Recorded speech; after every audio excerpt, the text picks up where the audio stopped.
A very good evening to all of you. I, Shreya from Torrent Pharma, welcome you all to today's program. Thank you for taking out time from your busy schedule and joining us today. Earlier, back pain or back injury were problems of the elderly, but now it has become a disease of the young and even of the children.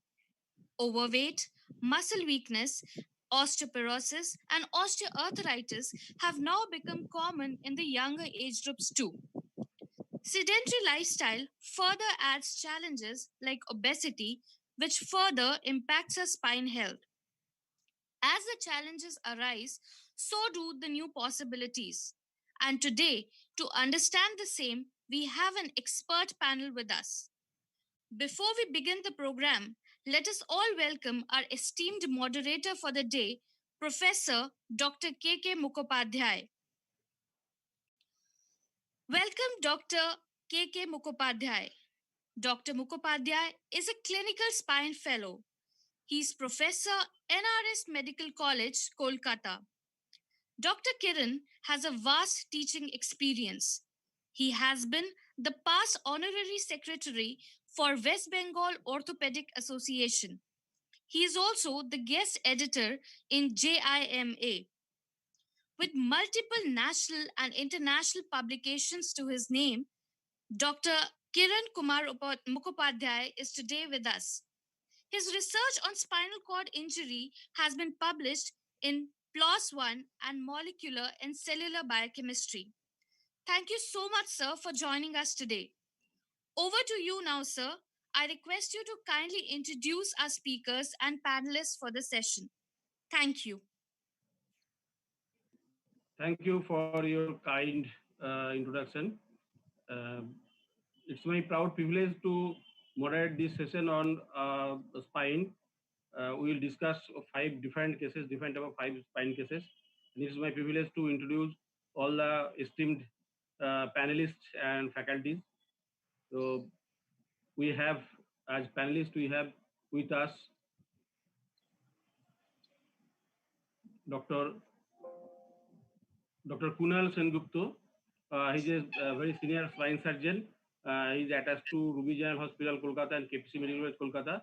He's also president of Spine Society of West Bengal, and he's a mentor and guide to all of us in West Bengal in the field of spine surgery.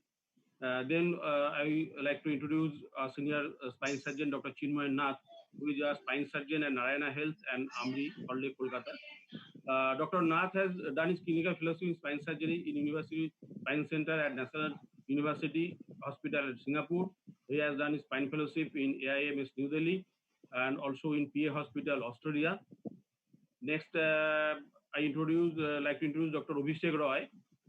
He's also a fantastic spine surgeon. He's working as a spine surgeon in Mission Hospital, Durgapur. He has done his clinical spine surgery fellowship at University of Cincinnati, USA. He's also a fellow of pediatric spine surgery, University of Cleveland, and a fellow of adult reconstruction, University of Louisville. And Dr. Gauraj Raj Dhakal is still not joined with us. He will join very soon. He's an associate professor and spine surgeon in National Trauma Center, Kathmandu, Nepal. So he has done his ASSI clinical spine fellowship in Kolkata. He has done North American Spine Surgery Fellowship, New York Presbyterian Allen Spine Hospital, and Miami Children's Hospital, Florida. He has done fellowship in ISS Spine in Indianapolis, USA, and he's also a IJSS Spine Fellow, Sweden. Now I like to introduce the faculties. There are five faculties. They will present the cases. I like to introduce Dr. Sankipta Ayan. He's a spine surgeon at Ranchi, Jharkhand. He's a fellowship trained in spine surgery and pediatric spine from New York, USA. He has completed AANA accredited arthroscopic surgery fellowship, Baltimore and Washington DC, USA, and holds a permanent practicing license there. Dr. Ayan has served as assistant team physician for NBA basketball team, NFL football team, and Major League baseball team during his stay in US. Dr. Gautam R. Prasad also is a senior spine surgeon. He's working partner. He has done his spine fellowship at Lilavati Hospital, Mumbai. He has done all his fellowship in spine deformity from Denmark and from NUH, Cardiff, UK. Dr. Anindya Basu is a spine surgeon working presently at Institute of Neurosciences, Kolkata. He has done his fellowship in spine surgery in Newcastle and also the Scottish National Spine Deformity Fellowship. Dr. Sushmit Nashkar is a practicing spine surgeon at Narayana Supervision Hospital, Howrah, and also at Woodlands Hospital, Kolkata. He has done a long-term fellowship in Kokilabin Dhirubhai Ambani Hospital, Mumbai. He is also trained at Seoul, South Korea. He is also an IGASS fellowship in Dortmund and a IASA fellowship in Spinal Deformity, Philadelphia, USA. And last speaker is Dr. Shumay Dotto. He's a spine surgeon at Medical Superspecialty Hospital, Kolkata, and also KPC Medical College, Kolkata. He is also a IASA MIS fellowship from USA. He's done fellowship in endoscopic spine surgery, Korea, and he's also an ASSI clinical fellow and training fellowship. So the 5 cases will be discussed today. The first case will be presented by Dr. Ankita Ayon, that is the price of misdiagnosis. Then a case of fracture dislocation dorsal spine will be discussed by Dr. Gautam Prasad. Then a rare disease of spine will be discussed by Dr. Anindya Basu. And a spinal tumor case will be discussed by Dr. Sushmit Nashkar. And finally, a post-op infection will be discussed by Dr. Sumay Dotto. So thank you very much for your attention. And now I request Dr. Sanket Ayon to start his case presentation.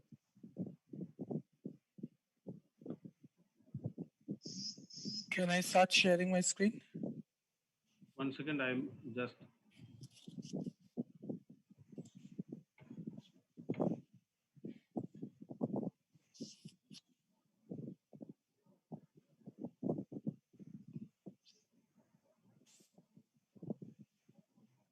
Okay.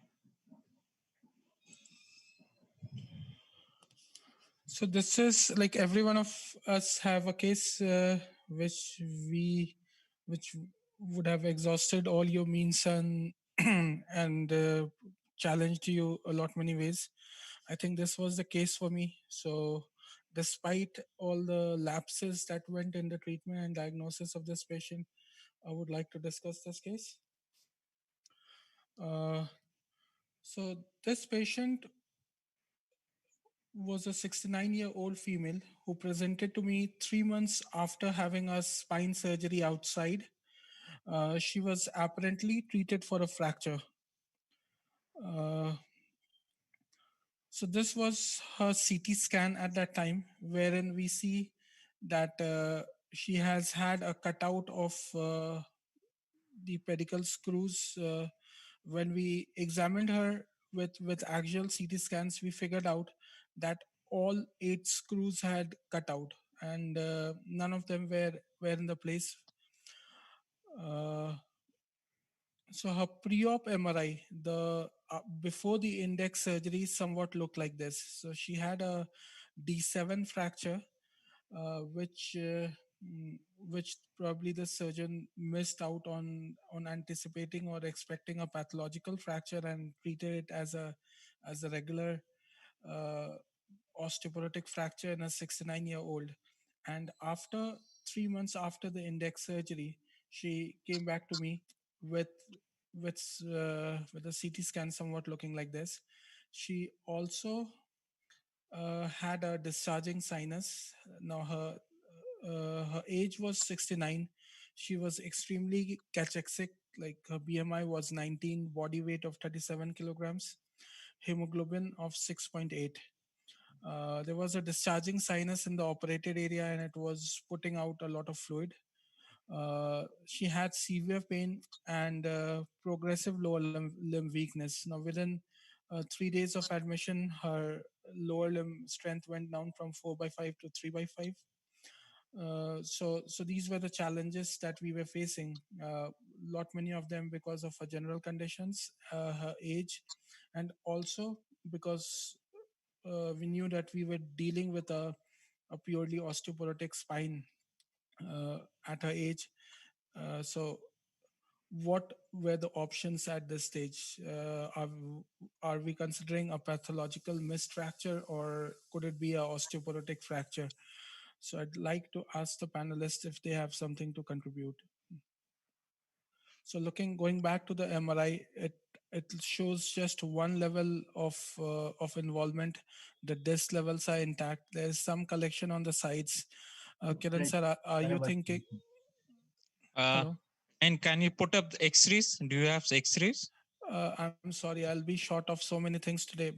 Oh, It was just that I wanted to show this case, so I've got things together. and But any T1 Sag this of is all. this? This is what I have. I'm so sorry. Why I'm asking is on T1 Sag, infection comes out very early. Right. So one should always stress for seeing the T1 Sag as well as stir images, Mhm. because infection we can diagnose early on T1 weighted images Right. rather than on T2 weighted images. Okay. So, what are the possible options that you're thinking at this stage?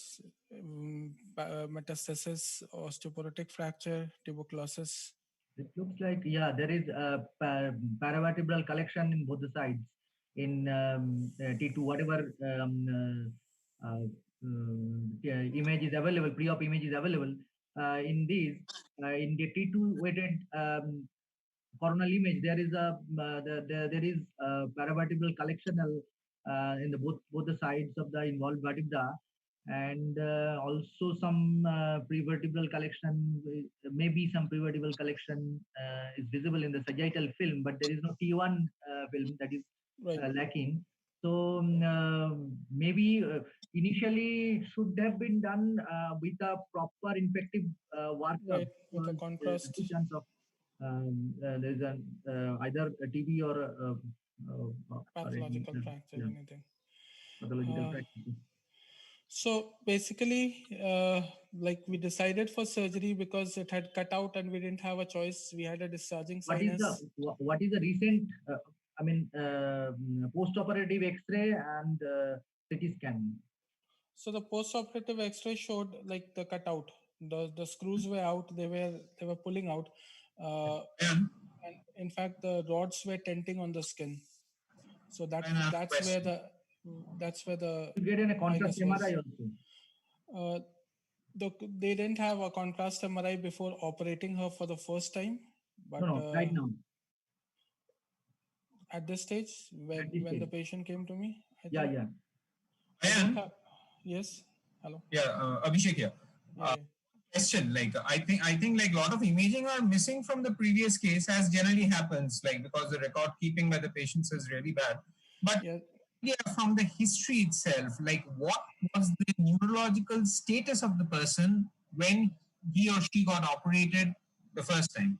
She was neurologically intact at the time of first surgery. She just had pain, which was supposedly after a fall. So that was the history which I was able to gather from the operating surgeon. And they said that she had a simple fall at home, started having pain, and we took it to be a osteoporotic fracture. And that's why we went ahead with this fixation, which failed within 3 months. So, Right. so that was the Thank you. history. So let's move on. Actually, as I said, we decided for surgery. Now, in this stage, I don't think you stand a choice with what you want to do. The plan was to optimize her as much and try to fix her so that we could actually get her up and at least alleviate her pain, get rid of the infection, the discharging sinus. We took a high risk consent from the patient for surgery, and we transfused 3 units of blood, and then we took her for surgery. Uh, so the question was, just because we had all the four pedicle screws had cut out at all the four levels, we didn't have much of a choice. And I don't have a AP film at this stage. I'm so sorry, but I don't have a AP film. But this is what I did. So we salvaged the levels where the pedicles screws had cut out with a hook. So we used 3 pairs of hooks. At the top of the construct. The top of the construct was to prevent a PJK. Like the idea was that the bottom two were actually to salvage that pedicle screw level. We augmented our construct with a cement. So these are fenestrated screws, and we use cement at each level. I sent material for CBNAT, TB culture, and histopathology, which came back negative. The bacterial culture came back positive for Acinetobacter. We started antibiotics, and somehow my heart was like pointing that it could be tuberculosis, and we would not have a chance if this fails the next time. We started her empirically on ATD. So, any questions, any suggestions, anything we could have done different, or anyone would have a different plan at this stage for the patient? So she was extremely. I would have wanted to get rid of that collapse segment and put in a cage anteriorly, but given her general condition and the short limit of time we would have, so the anesthetists were more, they usually don't push me, but they said like we'd want to get out earlier on her. She was extremely like poor built and everything. Moreover, she was oozing a lot from the wound. So we decided that we'll just do the posterior today, get the cultures and come back. Any other suggestion from the panelists? How was the discharge? Is it a watery discharge from the So the before the second operation? Yeah, so the wound was actually putting out like a semi, what you call straw colored liquid, typical of a bacterial infection, nothing like a tubercular discharge, the cheesy material, none of those. But A lot of time tuberculosis may not cause a cheesy discharge, but right, just a watery stocklet discharge. right. Anyway, did you send a fungal culture as well? No, I didn't. I didn't send a fungal culture at this stage. There's a lot of Dr. Man, a had you lot of done a time. pre-op CRP? So the CRP was strongly positive at this stage. The CRP was positive to begin with, and yes, it was positive all throughout. And in this, during the surgery, did you do any posterior shortening, like a Pontes at that level, or you just accepted it the way it was? I mean, No, did I you do just- anything to No. bring the bone on bone? No. So I actually did some. If I remember, this is like a case from 4 years back. I remember that we tried to crunch that level to get in some Correct. action of the Yeah. deformity. So initially you would not see that much collapse, but the point was we did not want the nerve roots to get pinched while we were doing that. So I was. We got a lateral X-ray on the table during the surgery, and I was kind of happy with with the with the thoracic curvature. So I said, okay, let's call it a day and come back. But anything about the fixation, anything more levels, or would you all do anything else at this stage? No, considering the general condition of the patient, it is, I think, anterior putting an expandable cage would be an option if the general condition was Was good. better.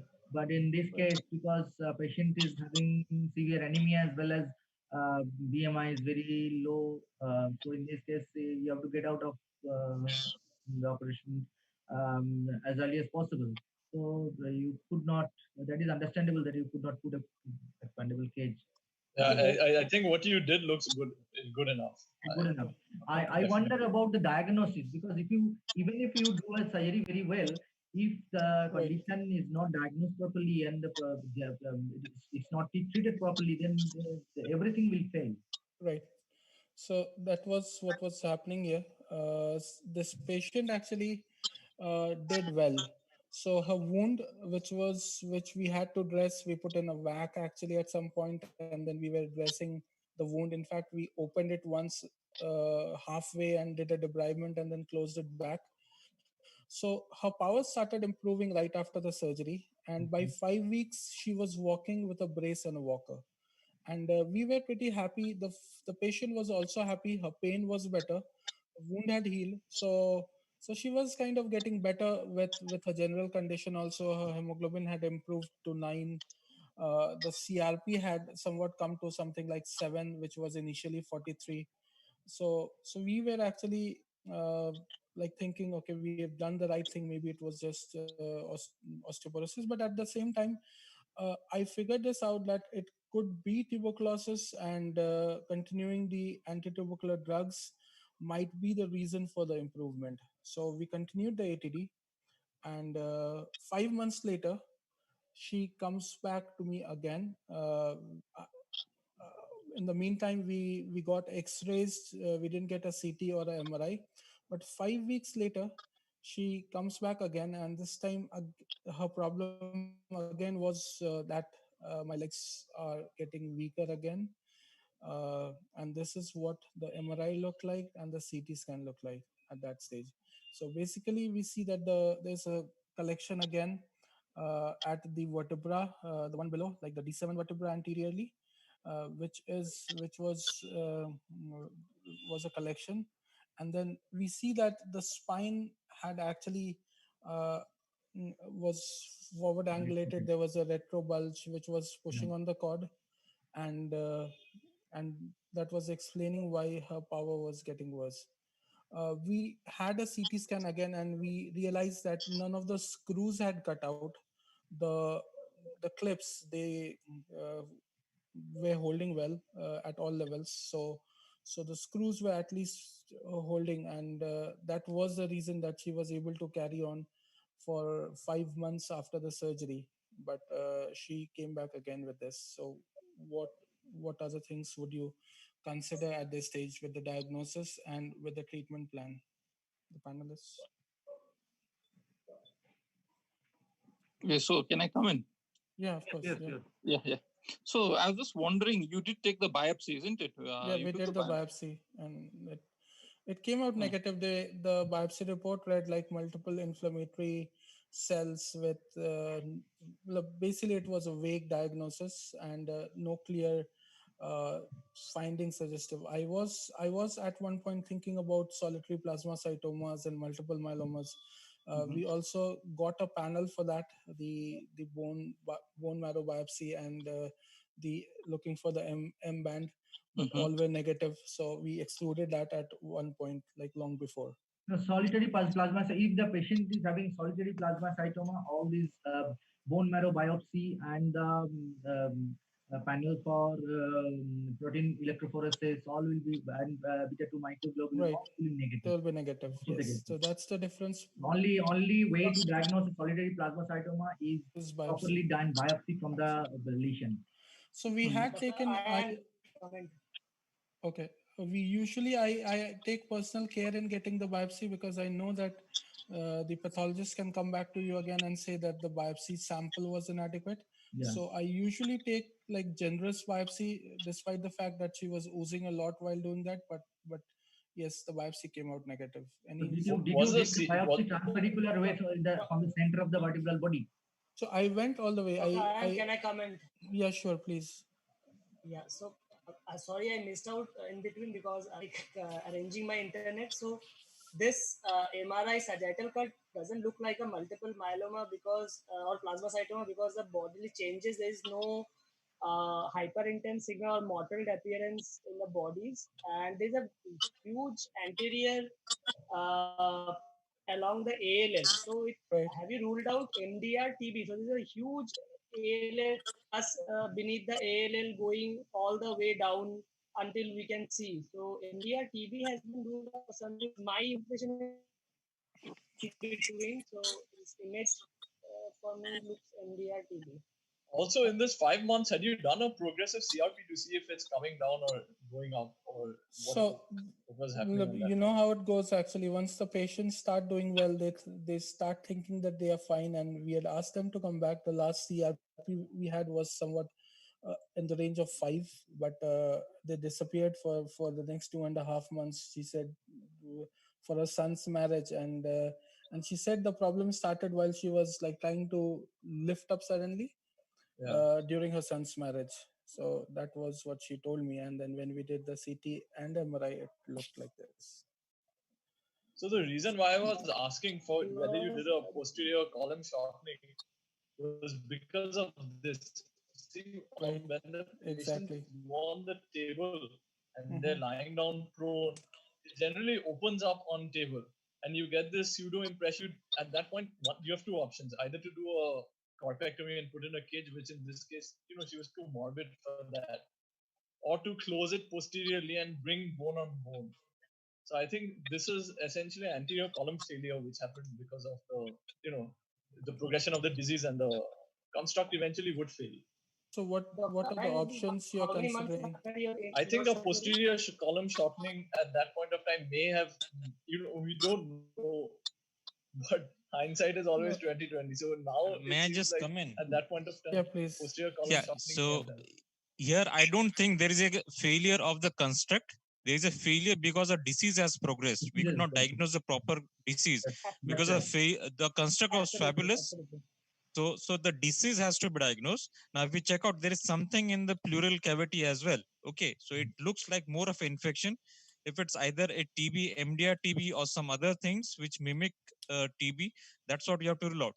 So, I wanted to ask you, was the patient on ATT during this whole 5 She months was period? actually, and we were in the intensive phase, so Okay, we didn't and was go a down on that. reattempt What are the- was a reattempt to find a Are, diagnosis are you again? using 4 drugs or using Four drugs. Yeah, 4 drugs. And was gene expert sent?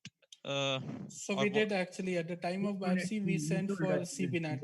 So So you Okay. have to which was now negative. you have to do a proper drug sensitivity test, DST, Right. Bactec culture and DST to diagnose whether it is a MDR tuberculosis or not. That is a possibility. In this case. So usually the CBNAT will tell you if it is not sensitive to the first line drugs. But the problem was the CBNAT was negative. The And first time biopsy, the cultures And also the cultures were kind of negative. fungal culture. We have The to on- fungal culture right now. The fungal. only so we didn't get a fungal culture initially, but the bacterial culture, the first bacterial culture at the time of first surgery, grew Acinetobacter. Acinetobacter. Yes. So which all drugs were sensitive? Like the same were continued, and for how long? So What are we the did drugs? we did Acinetobacter is a continue it notorious for 3 entity weeks. for We continued it for 3 weeks nosocomial IV antibiotics drug-resistant nosocomial infection. because we had to do the dressing and we had her on VAC and her GC was not well. So she was almost in the hospital for around 27 28 days after the surgery. Till we started seeing improvement in the wound. So all this while we were continuing with the sensitive antibiotics for the bacterial thing. So at What are one So the you, antibiotics generally for that bacterial are and used for the bacterial bacteria? infection, yeah. What are the Sorry. antibiotics? May I ask at this time, like for bacterial spondylodiscitis, how many?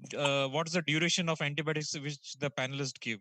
Because here I prefer to give at least 3 weeks of 6 IV weeks. antibiotics followed by oral antibiotics, maybe for 6 weeks or Right. maybe more, depending on the MRI picture, which or the CRP, serial CRP readings. So in the past, I've used IV antibiotics for 6 weeks on patients who were not getting clinically better. But I would agree that I would use it for 3 weeks, and then if the patient is getting better, switch over to oral.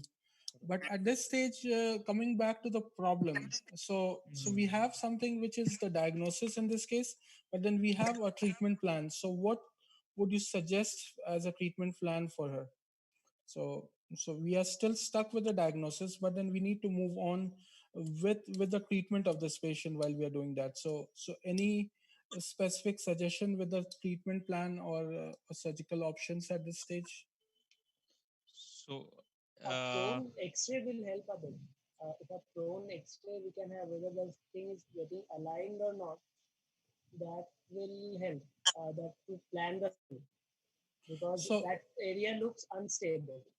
So Schmidt, That the area is rods completely were holding perfectly well. So if you have a Okay, screw sorry, cut- sorry, I missed out in between. Sorry, I'm extremely sorry. Extremely yeah, and though the rods Perfectly were well. holding out well, though the rods are holding out well, as you say, but there is a significant shift in the alignment. Right. So so if we say that, then the construct is definitely it's not up to mark. So you have to revise this. Right. Now the options will be either to go for a longer construct with screws, or the other is with wires.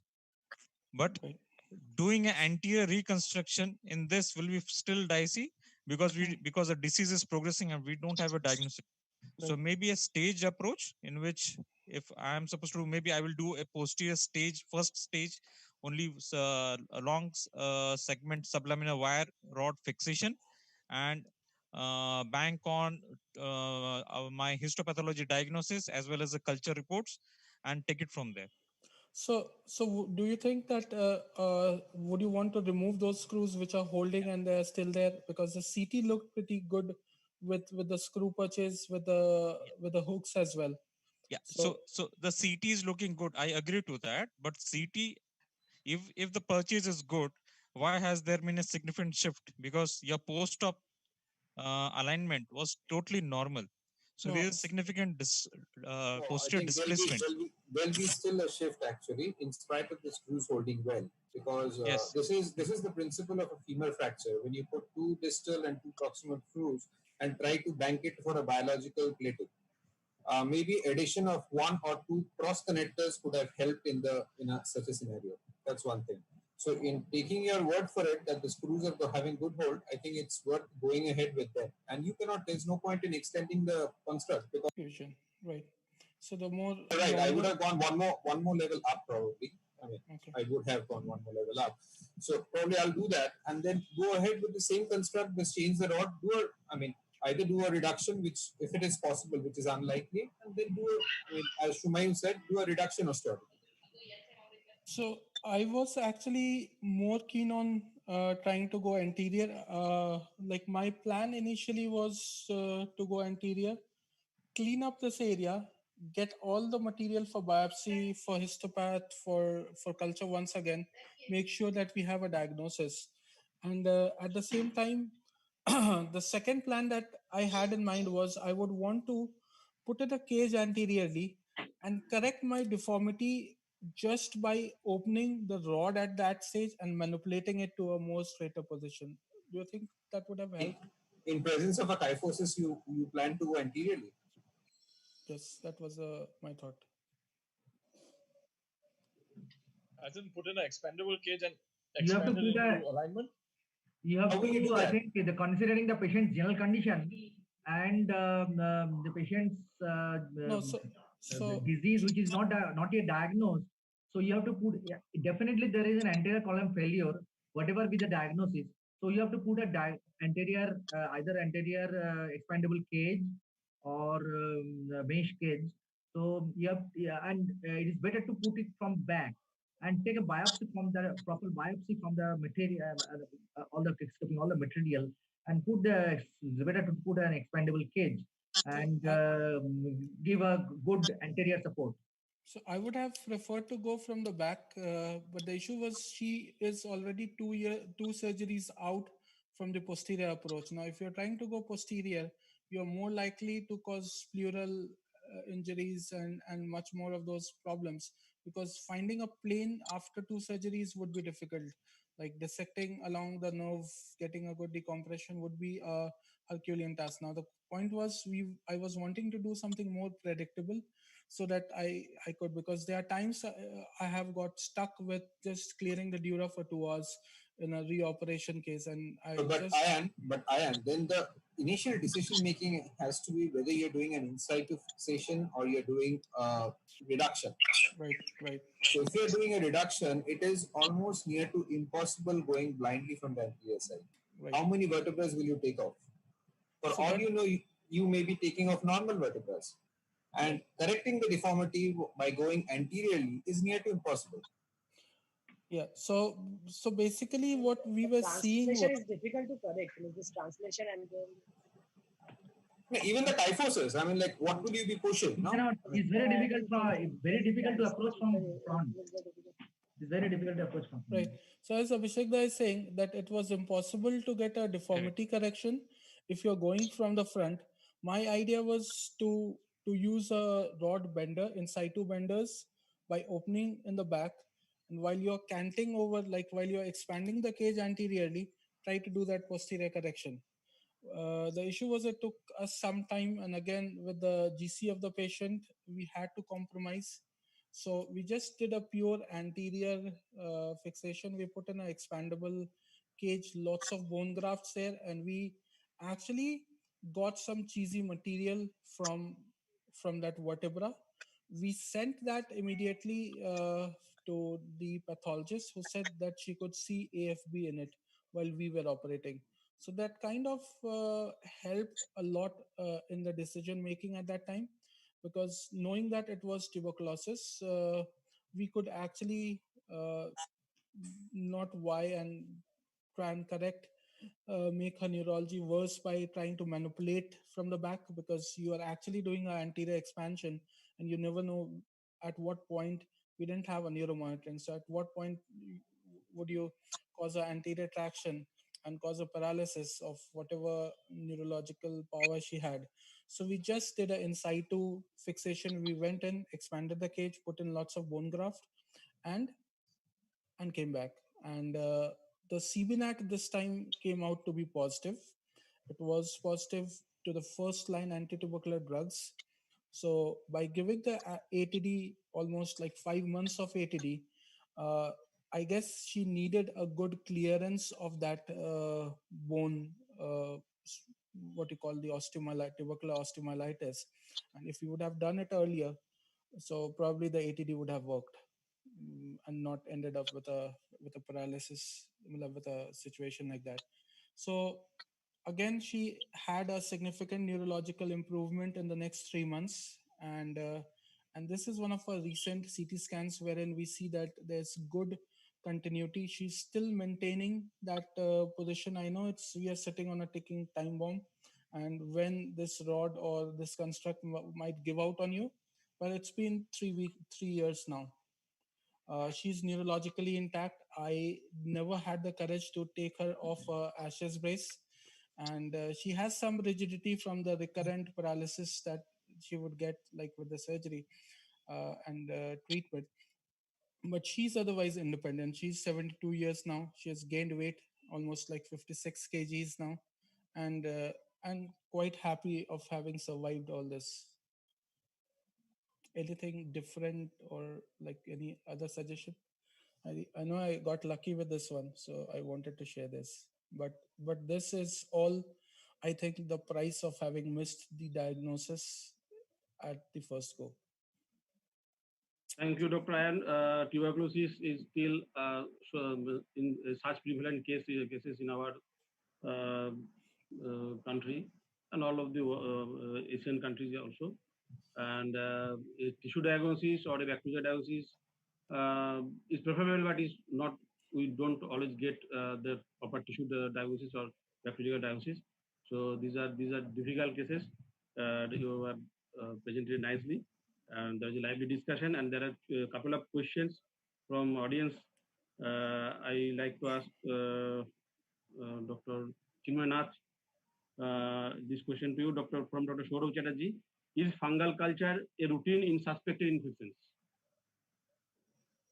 Unmute yourself, please. It's not a routine, but the considering this case, the patient is really debilitated, old, maybe immunocompromised, and after the first surgery, the tuberculosis the culture and CBNAT and GeneXpert study were all negative. So there is a possibility of fungal infection in this case. So that is why in some cases, if you think that it is necessary, you can do it. And especially the cases where there is a chance of immunosuppression, you should have a low. You should suspect, and you should do it early. Another question, I will request Dr. Abhishek to answer this question. It's a question for Dr. Rohit. When there is a suspicion of spine tuberculosis as per MRI images and clinical findings in a patient with early stages with no neurodeficit and CT-guided biopsy is not available in current COVID scenario, what should be the protocol for diagnosis? So there has been a lot of discussion, and for the last 3 years, this is a hot debate in every ASSI meeting that we meet yearly. This has been a point of debate. Recently, there is a study going on still in Hinduja. The results are yet forthcoming. It's not ready yet, but seemingly the general trend is not to start AKT blindly. I would not do that. I do not do that anymore. There are physicians with good reason that they start AKT on an empirical basis. I do not. So COVID scenario, no COVID scenario, send the patient to a place where the diagnosis can be done and AKT can be started. But still, there are some situations where, which I told earlier, that the tissue diagnosis and the bacterial diagnosis is not yield. There is no yield in biopsy and also in bacterial diagnosis. So, like for example, Kirenda, in this case, like we did not get this thing. I think even 30% of the biopsies that I send do not yield anything. In those, at least medico-legally, we are safer that we have at least attempted a biopsy. So yes, we still go on and start off empirically the AKT. I do it empirically in those cases, even though I do not have a report, but I mean, like at least medico-legally also I'm safer that I have. There is no scope after the nationwide study by ASSI, which was already published. There is no scope of empirical ATD to continue. And even if some cases you will get away with it, you will not be able to stand in front of the honorable court. Actually, I discussed it with one of the professor of chest medicine, and he's also RNDC expert. So he told me that yes, you have to attempt biopsy and you have to attempt the culture. In that, even if there is no ill and there is a clinical suspicion, as told by the experts of that field, because in the spine tuberculosis is a ocular surgeon or spine surgeon, surgeon. So in that case, after proper discussion and proper counseling, you can start. But before that, you have to do a biopsy and a culture. Many times biopsy, the yield of biopsy is poor because it's a possibacillary tuberculosis of bone is a possibacillary disease. First thing. Second thing is during surgery we are scraping all this necrotic tissue. Necrotic tissue may not yield the proper tissue. So it may not be possible histopathologically to diagnose the tuberculosis from the necrotic tissue. So only the necrotic tissue. So it may be the procedural fault of taking biopsy. That's why the first time it was negative and the second time it was positive. I think this is a very good case presentation and a lively discussion. So before going to the next case, will be presented by Dr. Gautam Prasad. I will request Dr. Kunal Sengupta to have final comment on this.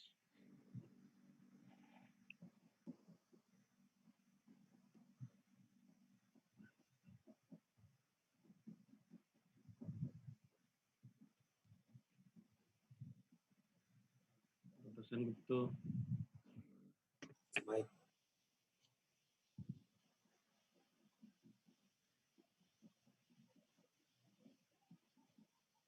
He has to unmute his speaker first. Okay, there is some issue with, I think, internet. Now, may I request Dr. Gautam Prasad to present his case. Dr. Gautam Prasad? Yes, sir. Yeah, good evening, everyone. So this is something which we usually get in our clinical scenario. So a routine fracture dislocation case, 20-year-old male. He presented with a history of RT his back with lower limb weakness, paraplegia, gallbladder involvement, and he had difficulty in breathing. These were his CT scan at the time of presentation. And this is the MRI picture. If you notice, there is a significant slide of the vertebrae in MRI. So there was an instability, and with even movements, this is done immediately after trauma, and this is done at 3 weeks. So there was a significant mobility which was still happening, and this was a cause for his difficulty in breathing. So with this, I would like to know from the panel, what are the options that we consider now? Because he was in that great of difficulty, I'm not having an X-ray because the X-ray attempted were not of any good, they were not of good quality and was not of any help. So definitely we are going forward with the surgery, but looking at the scenario, we need to find out whether it was discuss on the approach, the level of fixation, the reduction technique, and whether we choose to do a fusion or non-fusion. And what about the soft tissue? Can I hear from the panel, please? What's the neurology? I think I missed it. So he's complete paraplegia. Lower limbs 0/0, and gallbladder involved. So this is. So how's the status of his wound? How's the status of the skin now at 2 weeks? So skin, there was no blister as skin was normal. There was no as such external injury to the skin, but the soft tissue as seen in the MRI, the soft tissue was significantly damaged. There's a huge kyphosis, the Yes, big sir. kyphosis. Yes, sir. Correct. So the main challenge of this is getting the proximal segment out of the distal fragment and pulling it posteriorly. Yes. So I would like to go for an all posterior approach. Yeah. Anyone would like to? Because there is Asia A neurology, so this saves your life. It's already Right, Asia sir. A. So Right, sir. then I think it's better to go for all posterior. Yeah, was the vascularity of the lower extremities checked? Yeah, they were normal. With good proper flow. Yeah. Those were normal. Yeah. Yeah, in that case, is there any ulcer over the gibbous? No, sir. No, sir. The sister of this is very patient. thinned out. Yeah. Over the skin in the MRI, it shows very soft tissue is very thinned out over the gibbous, right? Yeah. So is there any ulcer or anything? No, sir. The sister of this patient was actually a hospital sister. Okay. So she took great care of to see to it that no pressure That is sore why. developed. Otherwise, in the most of the cases, after 3-4 weeks, there is a Yeah. lot of big decubitus ulcer over here, over the just over the. But why exactly the sister kept him like this for 3 weeks? Yes, that's because they were from Assam. They were from Assam and they had difficulty in getting the thing. And other thing is money. Finances was an issue. Because as Dr. Gaurav said, this is a clear-cut case from approach from back, no doubt about it. Because it's a complete. What will be the reduction maneuver, sir? After 3 weeks, there will be some soft tissue issue, and there is a significant translation anteriorly. There is total spondyloprosis anteriorly, and 3 weeks there will be some soft tissue issue. So it may be difficult from the back to reduce it. No, but on the contrary, I think the only way to go in this is back and do adventure out here. Just do an osteotomy. If it comes, no matter how much it comes, well and good. No traction giving. Asia A neurology, so you don't need to bother about the neurology. Nothing. The only thing is you have to bother about the skin condition, because even if there is no ulcer right now, after the surgery, wound healing will be a great concern. So I think so. Shortening, I think, is the best way to go ahead with this. Right. Yeah, Shortening. Will you at least attempt? Yeah. Will you at least attempt a reduction or directly go in for shortening? Just for the sake of it. Just for the sake of it, I think. Yeah. It's very difficult to get the reduction. Hello. It's very difficult to get the reduction after 3-4 weeks. It's very difficult to get the reduction. Even if Dr. Gaurav is saying something. Dr. Gaurav is trying to say something. Yeah. So I will definitely attempt a reduction before. So what I will do is I will put 6 reduction screws proximally. Okay. And normal pedicle screws distally. So 3 up, 3 down. Okay. And 3 up, I will do all reduction screws. And then what I will do is I will put in the rods. I will not contour the rods in the kyphosis. I'll keep under kyphosis. I'll keep the rod. And then what I'll do is I will place the rods distally first, and then try to gradually capture the rods on the proximal reduction screws, all the screws gradually. And when tightening the innie of these proximal screws, I will try to distract and also reduce. So sometimes, if it's a fresh case, with this maneuver, it will come. It will not be very difficult. But then what happens? Because this is 3 weeks old, it may be difficult for you. So in that case, what I will do is to reduce the case. So in that case, what I will do is the superior vertebra of the distal fragment, I will decancellate it. Okay. I will try to decancellate it, and I'll try to remove the superior vertebra of the distal segment so that I can then reduce it and I can compress and shorten it. Okay.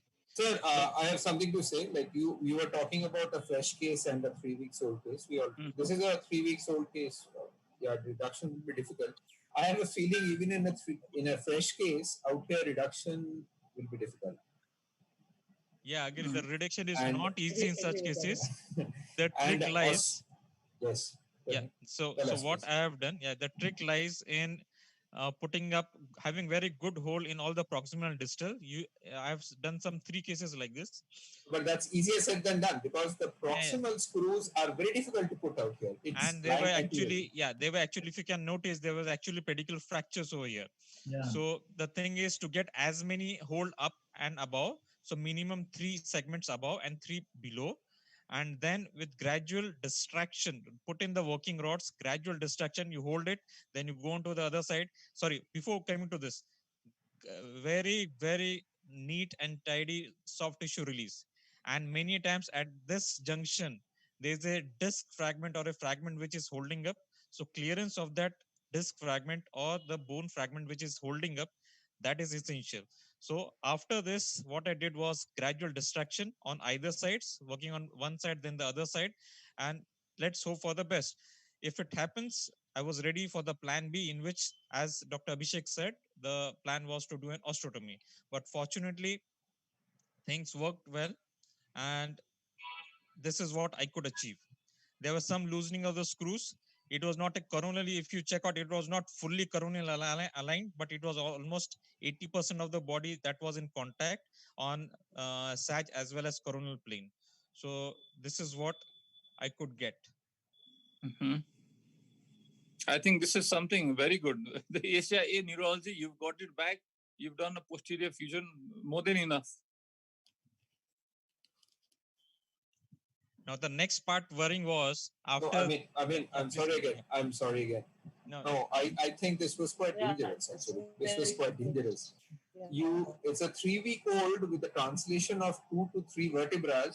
If you try a reduction, there is a risk of aortic rupture.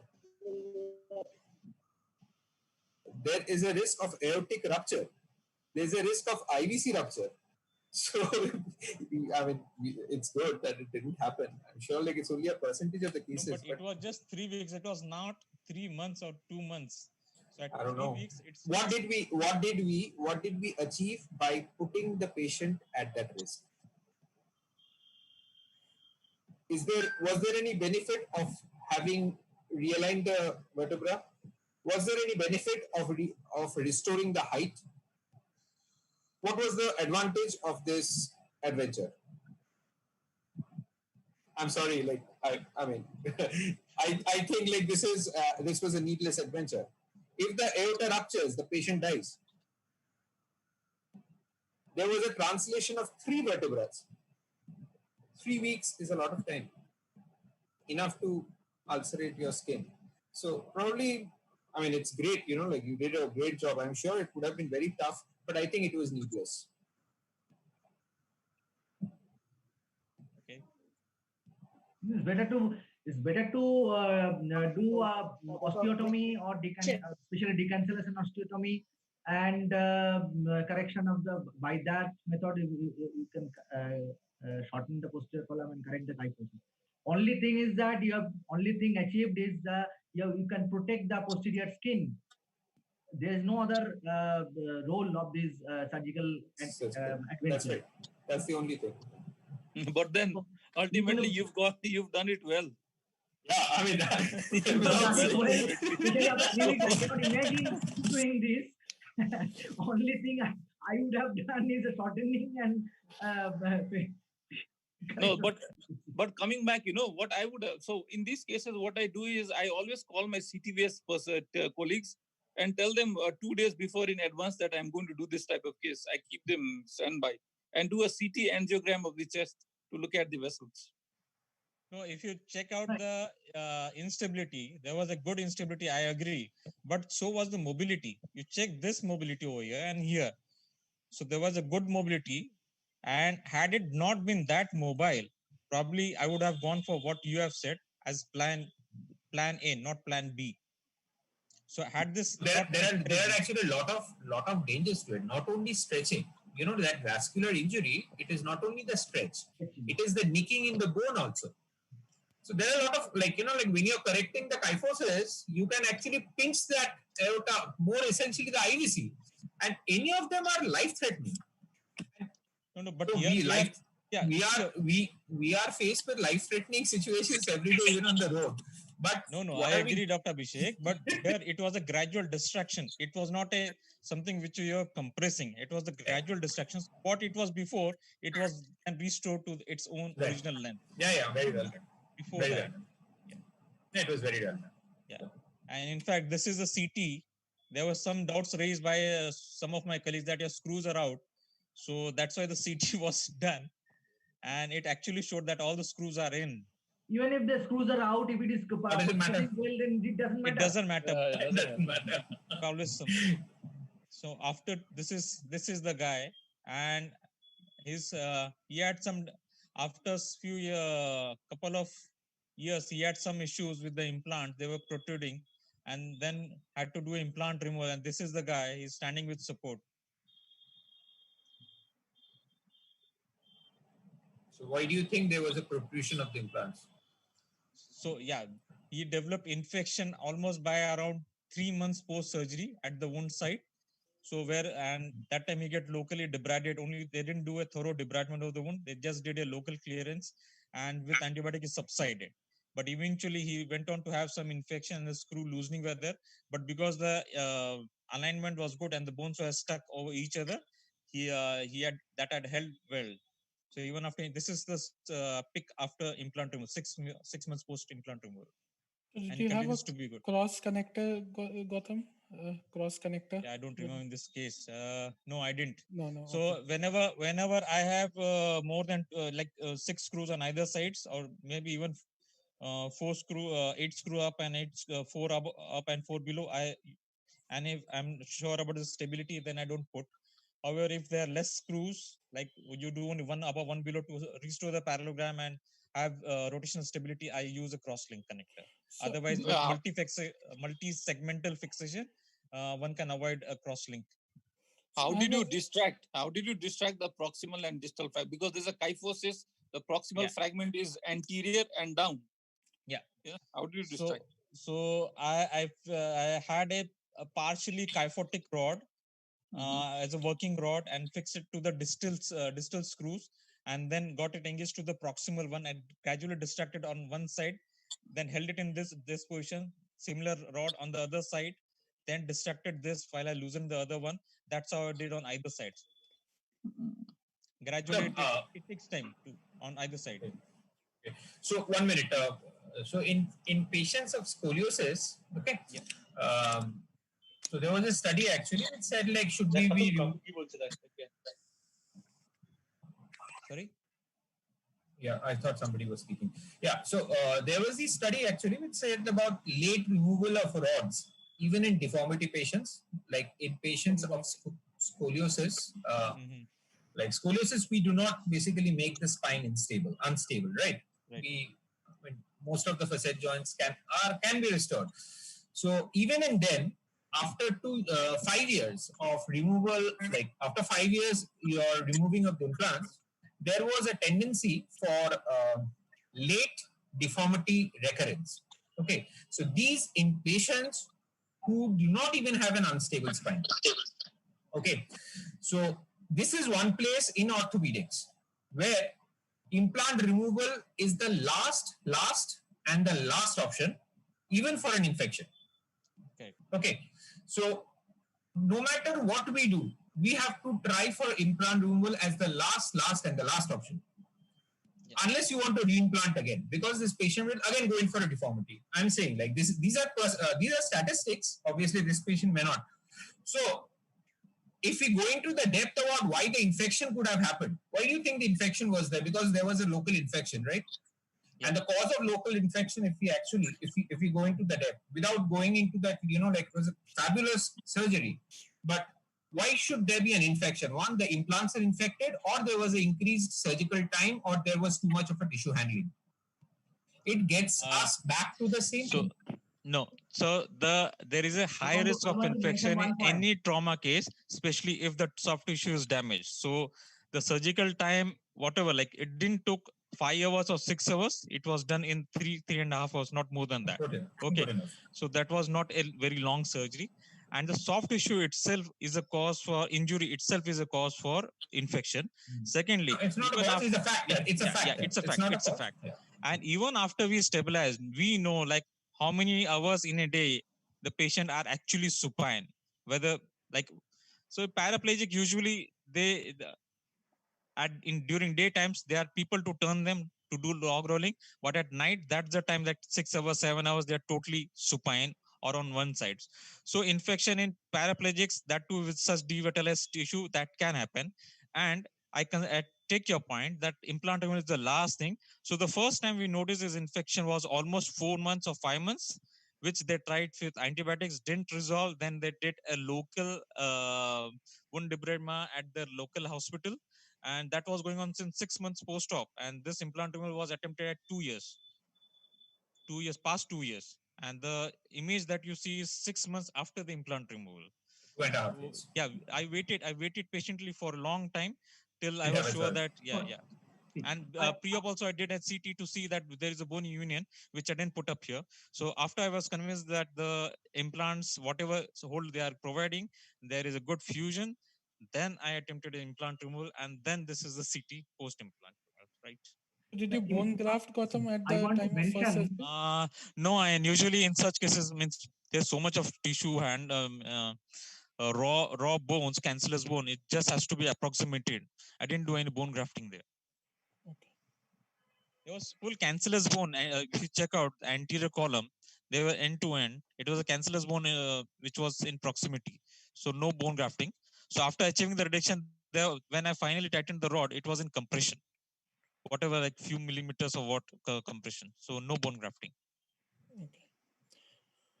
So basically, this had failed at the disc level, right?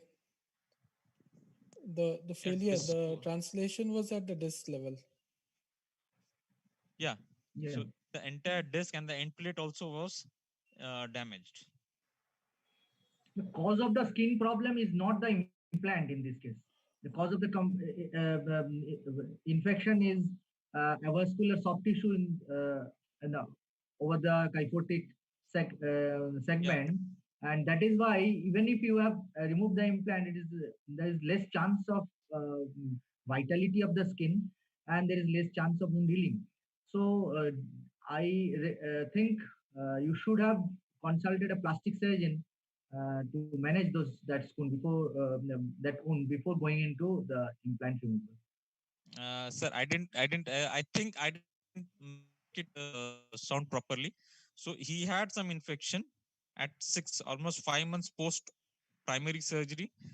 Local debridement, wound healed. He went on to have a better wound. No problem with that. Later on, he had some issue. Again, it developed a sinus. We waited with antibiotics, given trial, everything. And then there was no active, there was just a sinus, nothing else. But because the implant had started loosening up, then at 2 years after confirming union, I went in for implant removal, because no matter what antibiotics or what local debridement was being done, the sinus was not healing. So for the wound condition, the implant were removed. Otherwise, implant was never the idea. And after that, the patient didn't develop any more infection at that local area. Okay. So I think let us move on to the next case, because it's already 1 hour. Thank you, Dr. Prasad. This is a high energy trauma, and there is a lots of devitalized tissue. Even if it's a closed wound, needs to be divided. Even then, there is a chance of infection later on. So, but everything you have done is a very good job. Thank you very much. Now I request Dr.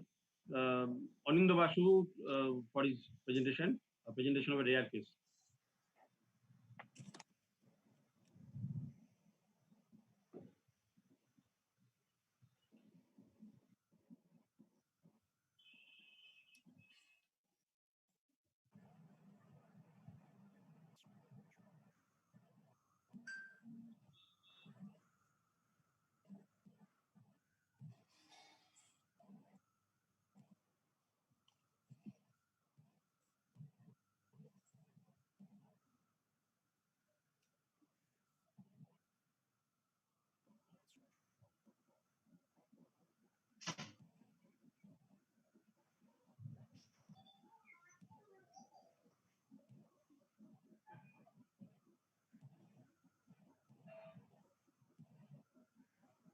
Dr. Anindo? I think they're disconnected. I don't see him in the list.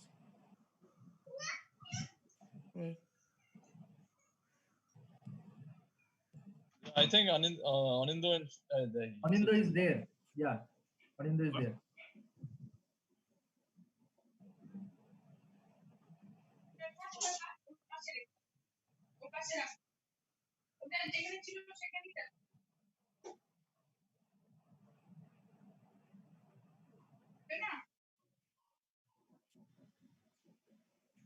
Hello. Anindo, we're waiting for your case presentation. Okay. Yeah. I'm really sorry. I mean, my internet is really poor. I've been trying hard. Just 1 second. I'm trying to share my screen. Just 1 second. There you go. Just stop your video. Otherwise, I'm sharing my screen. Anindo.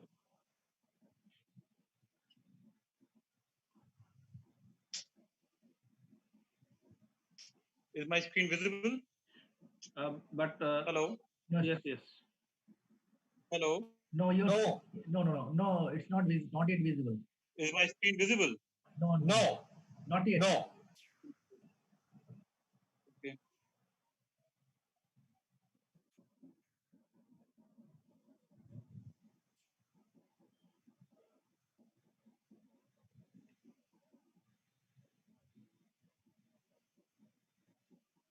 Are you sharing from your phone, Anindo?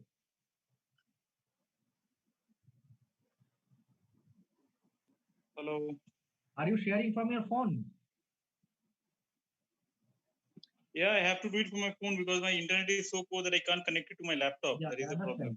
Yeah, but the problem is that it's very difficult to share screen from the phone.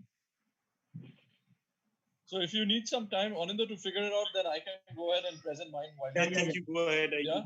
Okay. Better to present. Okay, Kiran sir, should I go ahead then? Yes, Dr. Kumayu.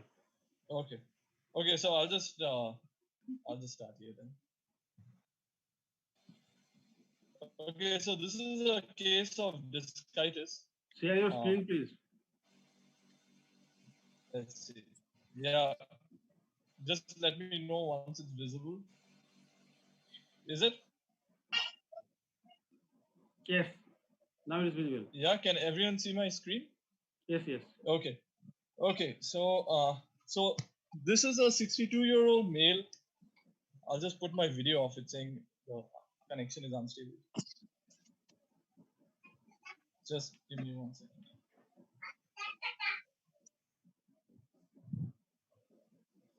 Okay, so this is a 62-year-old male who presented with severe low back pain, and he was unable to walk for 2 weeks. He had bilateral lower limb radiculopathy. His VAS for the back was 10 out of 10. VAS leg is 8 out of 10. ODI is above 85. Neurologically, he had a bilateral weakness in L4 and L5 myotomes, and he had a big bed sore over his buttock. So his medical history is very complicated and a little extensive, so I'll try to put it in short. So he had uncontrolled diabetes, hypertension, atrial fibrillation, CKD stage 5, liver enzymes were elevated, and this is at the time of presentation. But he has a history of a UTI 1 month back and a pneumonia with sepsis and seizures 2 weeks back. So he's been in and out of the hospital, in and out. He got a acute renal failure, which then dialysis was started. On his last admission, on the discharge summary, which was 2 weeks back, his diagnosis was LRTI with sepsis and infected dialysis catheter. And these were his stats at that point of time. He had bilateral Krebs, TLC was 41,000, anemia. So now he's presented to us. I don't have the X-ray. So I did. So given that he's on dialysis and he had back pain and so many comorbidities, history of infection twice before, the diagnosis was it was quite clear. I was suspecting discitis to begin with, and we did an X-ray and MRI scan and blood tests, and his CRP was 270, TLC is 24,000, hemoglobin is 7. Extremely morbid person. I mean, you can just imagine the most morbid patient you can imagine in your head. This was him. And this is his MRI scan. So it's not just that he has a L5S1 discitis. There's also severe stenosis at that level. So at that point of time, I'd ask the panelists, so what would be next? What would we be thinking of doing? What would be the plan of action?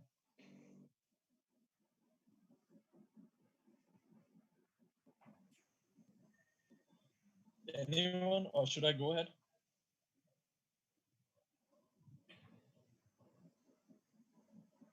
So generally in cases where there's a suspected discitis, I do a blood culture, even though the yield rates are less than 10% in literature. But anyway, we did one in this case and it was negative. So these are the options that such a patient would have. One would be an empirical antibiotics. Now, antibiotics based on which organism, because he's had a UTI, LRTI. Second is a CT-guided biopsy, and then antibiotics as per the cultures. And the third is a surgery where we do a disc debridement, decompression, fixation, and everything under GA. So I'd like to ask anyone can tell me what would be their panelists, please. Dr. Sengupta, Dr. Kunal Sengupta. Anything else? Any other information?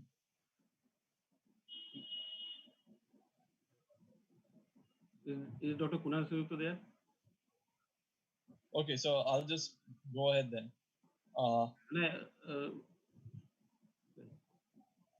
Dr. Nath.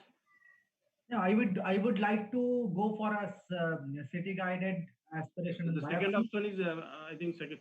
We will not prefer first option. We will prefer the second option first. Second option, and especially considering this case, we have as a morbid condition with so many comorbidities, all these things. So it's better to go for rather than going into direct debridement. I would go for a CT-guided aspiration and biopsy by a good radiologist. It depends on the interventionist who is doing the biopsy of taking the material from the type for the histopath and culture. So I would send it to an experienced radiologist to get a biopsy, and then according to the report, I would start antibiotic, because antibiotic, even if the culture report may show some good antibiogram, many antibiotics, I fear that these are not possible to be administered because of CKD type 3, type 5. 5, yeah. So my question, I mean, to that point is, this patient is in extreme amount of pain right now. His VAS is 10 out of 10. He can't even turn in bed. For IV antibiotics to work, we are looking at 3 to 6 weeks. So he has a bed sore already. So we'll just accept it like, we can't do anything for you apart from the IV antibiotics and go on. I mean, is that one of the options we're looking at? Is that acceptable for us? That we'll allow him to stay in pain and be immobilized for a further period of time? So what are we looking at otherwise? We are looking at a surgery on a patient with a bed sore. Correct. From the back. Yeah. Because an XLEF or an OLEF is ruled out at this level, unless you are doing OLEF, XLEF for Westman. Yeah. Yeah. So anyone else? So I think everyone agrees. Then we're going for a CT-guided biopsy, and then, biopsy yields for CT-guided biopsy are, as you were saying, are very poor. So let's, if it's negative, then we just go on antibiogram based on the LRTI and UTI, right? So we all agree that we all agree that CT-guided biopsy is what we're going for next. I think that should be the first step. Yeah, I think that should be the first step. Yes. Okay. So this is what. So keeping in mind that even if we do the CT-guided biopsy, his pain management is not going to happen because this guy is literally struggling. So I think pain management we are going to give all the oral antibiotic, oral painkillers or the injectables, pregabalin group, that must be going on simultaneously. But that will not help in this case where there's a. You can give so CKD bedridden, CKD admitted. You can even go for morphine or something like the opioids. Analgesia can be given in house. Yeah. So anyway, this is what I did. So I did an endoscopic disc debridement under local anesthesia. And I told him that we'll be doing a definitive procedure later. And difficult because you can barely see any of the anatomical landmarks. And this is an interesting bridge between both, which we were saying that there's no other option. So I got into the disc, debrided it completely, got out all the pus, all the infected end plate, the end plate infected fracture particles that are in there, got all of them out. Put in stimulant beads, Vanco coated, which is not reported anywhere in literature, but I did that, and put in a drain also. So was able to. This is the stimulant Vanco coated stimulant beads going into the disc space, and that on the right side you can see the X-ray, and that's the drain inside. And I mean a 5 mm small stab incision under local anesthesia. As soon as I did this procedure and we turned him back on the bed, he immediately said his back pain is much better. Of course, he is still complaining of the radiculopathy and the stenosis related symptoms, but he was so much better. And he told me that he slept well that night ever since this began. So post-op day 2, the pain went down. According to him, it was VAS 2 or 3 from 10 out of 10. And there was impressive pain control. Unfortunately, the cultures were negative, even though I was in the disc with the endoscope, and I literally curetted out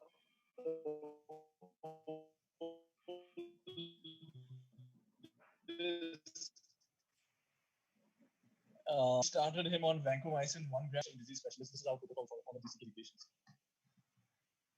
So we achieved a good source control. We got a good amount of sample for cultures HP gene export, although it was negative, but we got a good sample. We didn't expose him to the risks of GA. Pain management was done. So all we pretty much achieved everything. Counts improved over time. From those high counts of 270, CRP started improving. It was around 48. It came down to 48 to 70 with this IV Vanco and the stimulant beads inside, but it didn't reduce from 70. It never came down below that. He was better. He was discharged from the hospital, but he kept saying he still couldn't sit down because every time he went to sit down, he had radicular pain. But we kept him on this protocol for a month.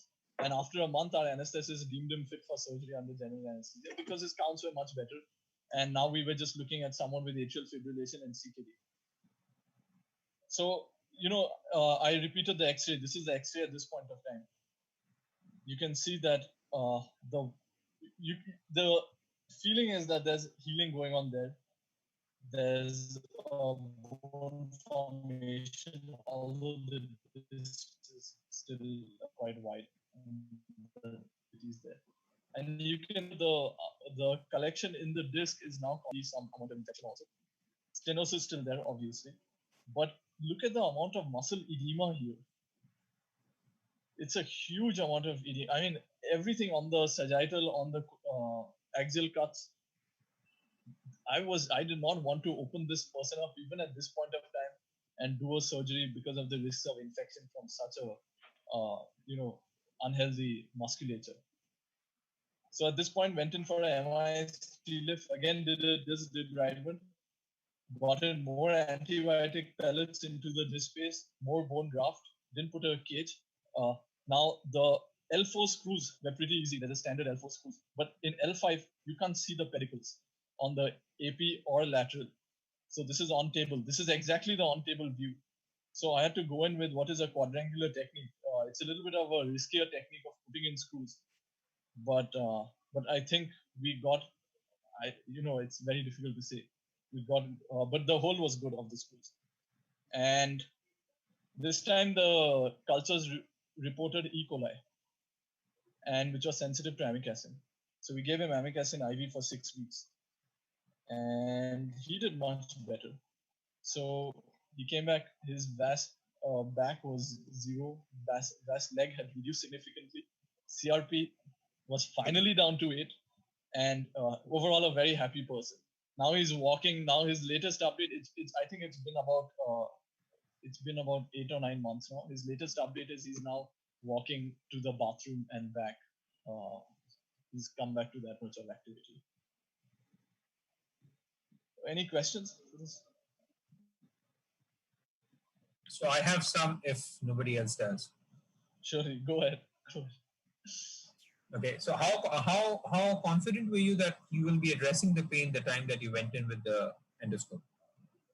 I was quite confident because if you look at the reports of early discitis, now there's a lot of endoscopic disc debridement done in early discitis. The results are really good. Now this is not an early discitis. I mean, here the bone changes were also there. So, but I was still quite confident. And you know, at Medica, so in that case, by confidence, you mean like you basically ascribe that pain only to an intradiscal pressure and not due to instability. How are you sure of that? I mean, I have no way of answering that because we don't know. Because instability, you are increasing. Yeah, What you do. Yeah, we don't know what the mechanism of pain control is here, but it is reported that the pain does come down every time. I mean, I said like, yeah, I understand about that, but how confident were you? So yeah, and I'll tell you what, you were scared about putting a needle into the CT into this space. No, I wasn't scared. I wasn't scared of putting a needle into the disc space. The needle into the disc space would not have achieved anything. It would not have achieved source control. It would not have. So you took a chance, like this can actually give.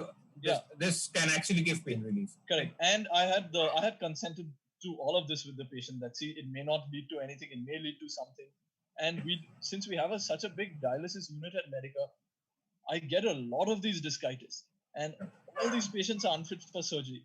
So I've done a huge number of these, disc debridements endoscopically for these discitis patients, and all of them have this, this absurd amount of pain relief. I still don't know why. I don't know what to attribute it to. I guess that there, you can come up with some hypotheses as to why that's happening. But that's the result of that intervention. So basically, the way I obviously do not have probably the type of experience that you are talking about, but well, in about 5 to 7 cases probably, we had actually done ALIF. At one time during my training period, it was the ALIF basically. Yeah. So going from the transabdominal, but ALIF implant is not available here. Not that I saw any. So in that case, what we do is a simple debridement with the iliac crest bone graft. And then later on come back if required, if it hasn't fused after a time, come back posteriorly and put in percutaneous. Yeah, but he wasn't fit for general surgery in the first place. So at that point of time, you would need a solution which is not under GA. So what type of patient is not fit for general anesthesia with such a high, advanced, dialysis unit? No. It's not the dialysis point. It's his comorbidities.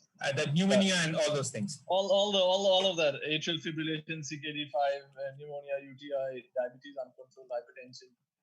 Counts were elevated, CRP 270, atrial fibrillation. No, which anesthetist would want to? Then I'm sure, the anesthetist, the patient gets to write the high risk consent, and the patient knows. Yeah, but I did not want to take him up on high risk either. So local anesthesia, you've reduced all the risks of anesthesia. So you don't take a high risk patient, even if you're doing it on the low risk for these patients if you're taking to the OT? No, he has given a high risk consent, but we've reduced his risk by not giving him general anesthesia. Right? Okay. Thank you, Dr. Sumayu. It's a very good case, and this minimally invasive screw fixation and endoscopic debridement is an option of treating discitis, but considering the comorbidities your patient had, it's a very difficult job. Thank you for your presentation. I think Dr. Susmit and Dr. Anindo, both of them have some internet issue. Dr. Susmit, am I audible? Yes. So I'm trying it with my mobile. I couldn't do it from my laptop, so I'm just trying. Just try to share your screen first. Yeah, trying.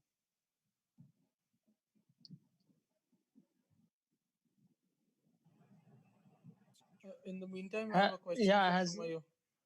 Has Anindo sorted his thing? This is very difficult to just upload from mobile, so I'm just trying it. Yeah, Anindo, are you ready? You can start then. I'm just muting for now. Okay, for the time. Okay, Dr. Ayan, you can ask your question. So Shumayu, when you're handling these discitis patients, what is your expectation? Do you expect that after debridement, these patients will get better and end up having a fusion, or they will they would get better just by a debridement, or do you think the fusion part is more required in these patients to help them with the pain and infection? Yeah.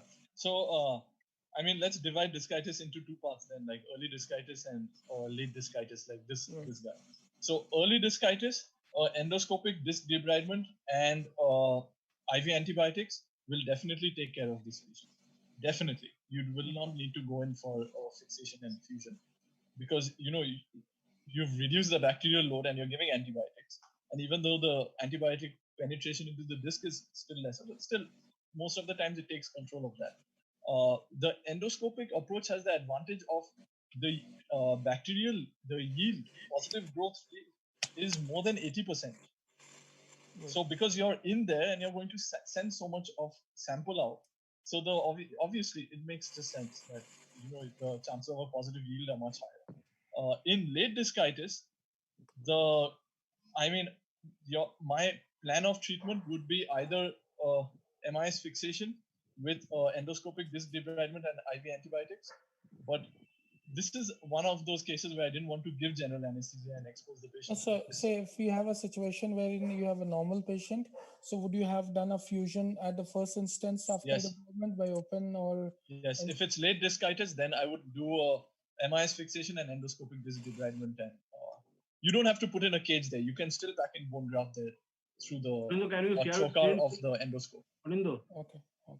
But even case does not matter. I mean, like that's proven by studies, right? It doesn't matter. But once the end plates are gone, this thing is gonna fuse. Yeah. Right. Okay.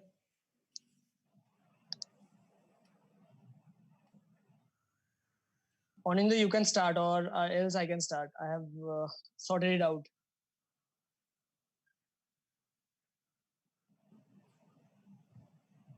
Sushmit, you can start now. Okay, I'm starting it then. I think Anindo has not yet sorted it out.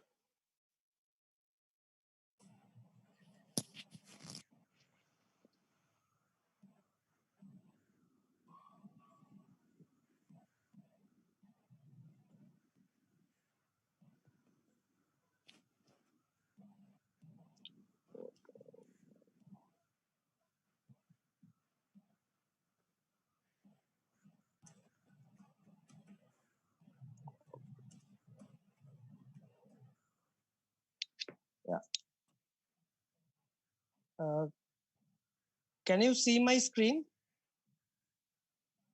Hello? No. Yeah. Okay. I think Anindo. We are viewing Anindo's screen. Okay, fine. Yeah, but he's frozen. I mean,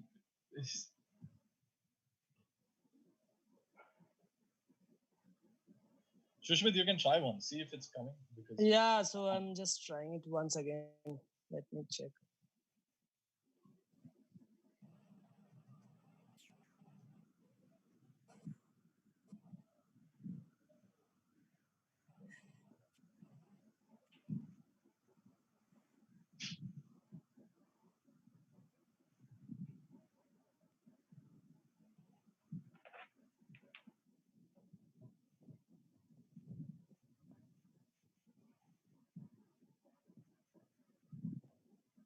Yanda, while they are sorting it out, can we have some question on the first case? Ryan? It keeps on coming back to you. Okay.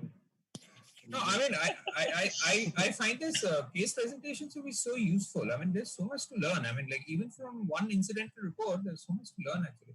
So, if looking at your first picture, that the one you received in your clinic, like it's really intriguing to see there was a single level collapse, and except for that, that small amount of collection, I mean, everything pointed out to a minimally invasive intervention into that, probably in the form of a kyphoplasty. And if that person would have gone ahead with the kyphoplasty, probably he would have got a biopsy also. So, like that's why I fail to understand why a big fusion construct was done at all. Like, is there any? I don't know actually. This was done by someone else, and Yeah, I get it. I actually would abstain from doing a kyphoplasty in a elderly patient unless I'm sure about the pathology. So, But Dr. Roy, would you do a kyphoplasty in a patient who has that kind of an image where there's a paravertebral, No, that's what I said. Except for the, you're right. So except for that collection bit, everything pointed to a like with that collection. No, but Shumayo, I'll tell you. Like I think I have burned my hand once. This patient, like it had presented to me, had I mean, he was sticking around with me for 2 months at least, and obviously then I failed her. We tried biopsy twice from a minimal collection anterior to D7. So that is the maximum amount of kyphosis, like at the level of the maximum kyphosis. I tried biopsy twice, could not, it was a minimal amount of fluid, could not restore anything from CT guided biopsy. I did not try blind, obviously. So the patient eventually gave up on me, went to INK. Yeah. They tried biopsy once and they posted the patient second time for another biopsy because the first time was non-productive. Second time, they abandoned the procedure midway because they were sure that they are not going to get it. And I don't know, like eventually we don't have a tissue diagnosis. I put her on AKT, she turned allergic to it. So basically it went from bad to worse. But I do not know what to do, like in those cases. As Kironda said, like it's always not possible to take a biopsy. So I just keep getting reminded about these cases. So I had a patient recently. I think Sushmit is ready with his case. Are you ready, Sushmit? Are you ready? No, I'm not ready. It's not. I can't do it. It's not happening. I have So this case currently. Sorry. Go ahead. I think we can discuss on the already discussed cases. Means it's very unfortunate. I can't do it from my mobile, so I don't know. So I have this case currently that is a C1, C2 lesion there, appears to be Cox. Again, a very comorbid person with an ejection fraction of less than 30%. CABG done 10 years back. Now, I can't even biopsy this. Can't do it through the mouth under local lignocaine spray. Can't put him under anesthesia for a nasotracheal to do the biopsy. What do I do? At this point of time, I'm bound to start this patient on AKT, empirically. And especially in this case, C1, C2 has a very good prognosis with AKTs. Yeah, you're right. I mean, I do not know. Maybe Kironda with his vast, exposure also will be able to tell us what to do in this case. Kironda, the same thing that you said, many of these places we are not, Chinmoyda is there. Many of these cases, we are not able to do a biopsy. For example, just now Shumayu talked about a case in which. But you have to document that you have tried to get the biopsy done. No, but not accessible site. Yeah. Then what do you do? If it's not an accessible site, C1, C2 is a very difficult to access it, especially even for an experienced interventional radiologist. It is very difficult to get the biopsy done from C1, C2. In that case, with the consent, I think it is not clearly written in any of the current literature or the textbooks that you can do. You can start empirical ATT. But in my practice, before last year, for last 1 year, I could not try for an empirical ATT. But for the 2019, I have tried I was compelled to try empirical ATT in some cases where biopsy could not be done, or biopsy didn't fetch any definitive diagnosis. So in such cases, what I do is in Mumbai, when I was in Mumbai, Dr. Bhavin used to do all such biopsy. He was an expert in this. Very good radiologist. So I tell to my patients that, see, you need a biopsy. Nobody in my state can do. So either you go to Mumbai, get a biopsy and come back with the reports, or you start a empirical ATT and document it on paper. So that's all that we can do from our side. Yeah, Even if the that's patient is great. But then refusing, I you have just write tried on to paper. send it to Yeah, an we write on expert paper that you need an biopsy, Yeah. and after biopsy you start this medications by the time the reports come. So the patient doesn't follow. That's the onus on the patient. That's a good idea actually. You put the, I mean, the Put onus the is onus not on the you then. patient. Yeah, Correct. yeah. That's a good way. It's sometimes scary actually because I've had a case of MDR tuberculosis with a single level collapse and which looked like a pathological fracture came out to be a MDR TB. Yeah, and so- it is scary because once one of my patients, he developed acute liver failure to arsenics, rifampicin. Okay. This is something which I've faced that. which is very rare, but it has happened, and we lost the patient. The patient was relative of one of the staff of the hospital I'm working in. So Yeah, doing a biopsy is losing- essential, but even all these things can happen after Yeah, biopsy. I mean, like in these cases, like losing a patient is really it's disheartening. Losing your license is killing. So Yeah, but these are rare things which you can't expect. Allergy to a rifampicin leading to acute liver failure.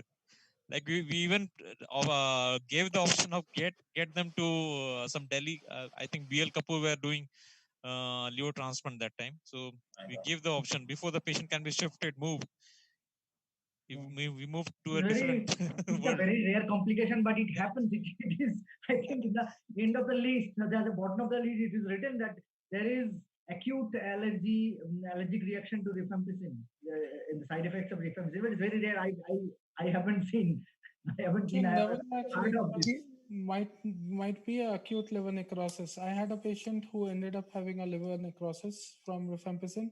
So, like, really proving it to be a allergy causing a liver failure is pretty rare because the allergy would actually overwhelm the lungs and stuff and straight away attack. But liver It causes a flu-like syndrome in allergy. Actually, most Kiranda, I think we have to like stop the meeting. Means we have to leave our two cases because it's very difficult. So we can continue discussion on the previous cases.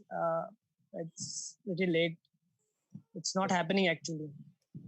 Okay. And That's Aurindo, is he ready? Means I can't do it, so it's not happening. No, Aurindo, I think Aurindo is also struggling. Okay, then I think Yeah, we'll just so- call it a day. So that's a technical Yeah. issue. So we have to, Yeah. Dr. Gautam, I have a personal. Do you remember me? I was in VN Desai when you were with Dr. Bhojraj. I was doing my. Yeah, I you were was doing your doing my orthopedics. post MS like 1 year bond over there. You were Yeah, doing yeah. Now your when you tell fellowship, me, I yeah. remember you. Right. I was trying Okay, to join Dr. Bhojraj. Yeah. in that case, I think we may conclude. Is there any questions from anybody from the panelists to any one of the previous speakers? Actually, I was very much interested in the Sudmi's case because this was a case of, I think it was a case of total in-block polyectomy.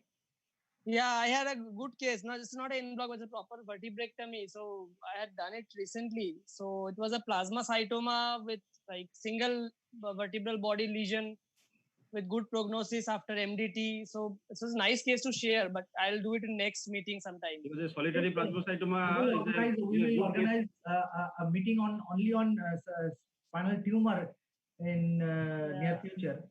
I think Okay. you may present that case in that meeting.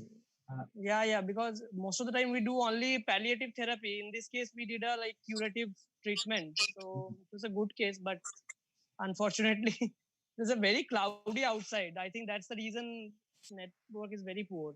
I was telling Chiranda actually, I think Aurindo and you should stop sharing the Wi-Fi and get your own Wi-Fi.